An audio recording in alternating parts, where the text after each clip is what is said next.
Tim Dinas Pariwisata Bali saat ini melakukan tahapan uji coba terhadap aplikasi pembayaran pungutan bagi wisatawan mancanegara yang bernama Love Bali dengan target selesai pada akhir Januari. Saat ini aplikasinya masih berisi informasi saja. Uji coba terus ini bertujuan untuk melihat kelemahan-kelemahan aplikasi tersebut.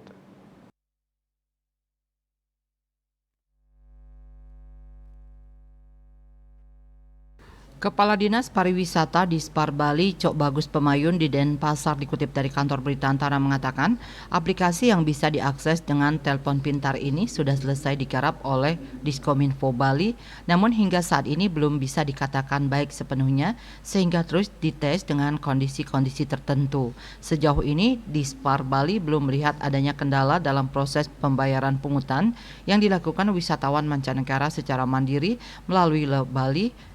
Kondisi error atau sistem yang dapat juga belum terlihat selama pengujian.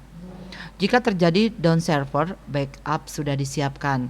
Untuk diketahui, Pemprov Bali akan mulai memberlakukan pungutan bagi wisatawan mancanegara pada 14 Februari 2024 mendatang.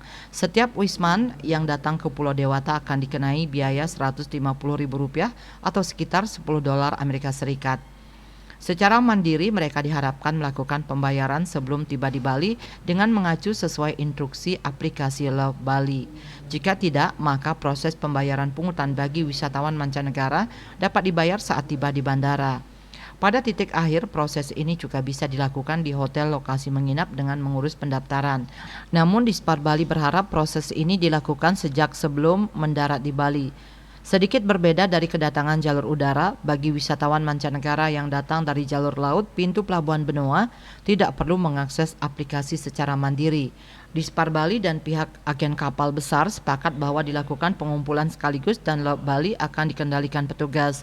Khusus kapal pesiar itu, agen kapal yang akan mengumpulkan karena waktunya di Bali durasi pendek. Menurut Cok Pemayun, metode-metode ini transparan karena setiap bulan tentu akan dilakukan pelaporan dan masyarakat bisa melihat langsung dampaknya. KMB Bali Pos melaporkan.